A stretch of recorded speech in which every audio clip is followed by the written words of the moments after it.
शाहजहान, आप कितना पैसा खर्च करके मलेशिया आया नेपाल से? 5 लाख।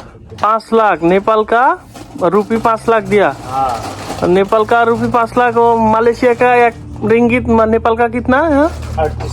38 38 रिंगिट 38 रुपया आपका देश का। हाँ ओके। इधर राना है ना, राना को पूछेगा आज। দেখেন আমি জানতেছি, দেখেন ওরা নেপালিরা আসতেছে नेपाल থেকে কত টাকা দিন কতদিন আগে। राना भाई, आप नेपाल से कितना पैसा खर्च करके आया मलेशिया में? 5 लाख। 5 लाख नेपाल का रुपया 5 लाख देकर आया। तो मलेशिया का 1 रिंगिट नेपाल का 38 रुपया होता है नहीं ऐसे?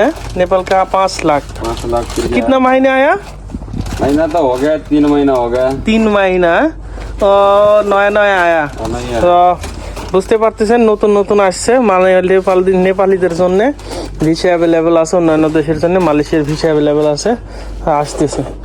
शम्भू भाई, आप नेपाल से आया कितना पैसा खर्च करके? कितना लाख?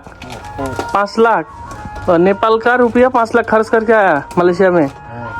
ওকে, সৌম্য তাই করছে, 5 লাখ টাকা খরচ করি মালয়েশিয়াতে আসছে।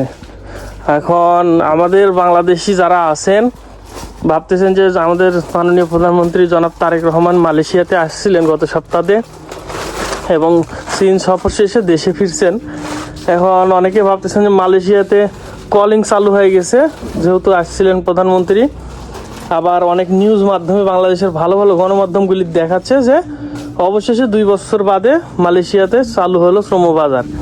আসলে এই সংবাদটা সম্পূর্ণ ভুয়া।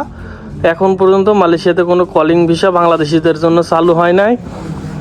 আর অনেকেই জানতে চান যে ভাই আমাদের খরচ কেমন হবে যদি কলিং দেয়। দেখেন খরচ কেমন হবে এবার চিন্তা করেন। নেপাল থেকে নেপালিদের যেখানে ওনারা পূর্বে 1 লাখ ওদের দেশের 1 লাখ রুপিয়া খরচ করে আসতো তারা 1 লক্ষের মধ্যে, সেই জায়গায় তারা 5 লক্ষ 6 লক্ষ টাকা দিয়ে আসছে। এদেরই ফ্রেন্ড আছে 6 লক্ষ টাকা দিয়েও আসছে আর কি নেপাল থেকে। আসা 3 মাস হয়েছে, মানে নেপালদের জন্য ভিসা অ্যাভেলেবেল আছে এখন পর্যন্ত, অন্যান্য দেশ থেকেও আসতেছে। সুতরাং আপনাদের বোঝা লাগবে যে যদি বাংলাদেশ থেকে আসতে চান তাহলে তুলনামূলক আরও বেশি খরচ যাবে।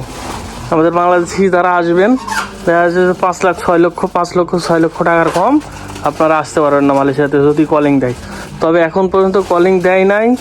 অনেক এজেন্টরা দালালরা বিভিন্ন গণমাধ্যমে বিভিন্ন নানা প্রচারণা চালাচ্ছে, মূলত কলিং ভিসা চালু হয় নাই বাংলাদেশিদের জন্যে। এটা অপেক্ষা করা লাগবে, যদি হয় ভিসা তবে এটা সবাই জানতে পারবে আর কি। 2-1টা গণমাধ্যমে দেখাবে না, মালয়েশিয়ার ইমিগ্রেশন ওয়েবসাইটে জানাই দিবে। মালয়েশিয়াতে লক্ষ লক্ষ প্রবাসী বাংলাদেশি আছে, তাদের মাধ্যমে জানতে পারেন। সুতরাং সাবধান, আপনারা এখন পর্যন্ত চালু হয় নাই ভিসা পাসপোর্ট কারো কাছে জমা দিয়ে নেই এই মুহূর্তে। আমি বলবো অপেক্ষা করতে। আমার ভিডিওটি যারা দেখছেন আমি বলবো যে সবাই অপেক্ষা করেন। যদি চালু হয় তাহলে মেডিকেল হওয়ার পরে 2-1 জনের ভিসা ইস্যু হওয়ার পরে তারপরে জমা দিবেন পাসপোর্ট।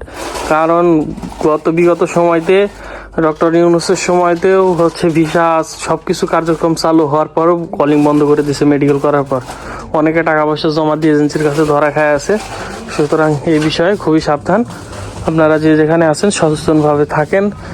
আর বিশেষ করে মালয়েশিয়ার শ্রমবাজার নিয়ে খুবই সতর্কভাবে পাসপোর্ট হাতে রাখেন, টাকা পয়সা হাতে রাখেন, কারো কাছে জমা দিয়েন না।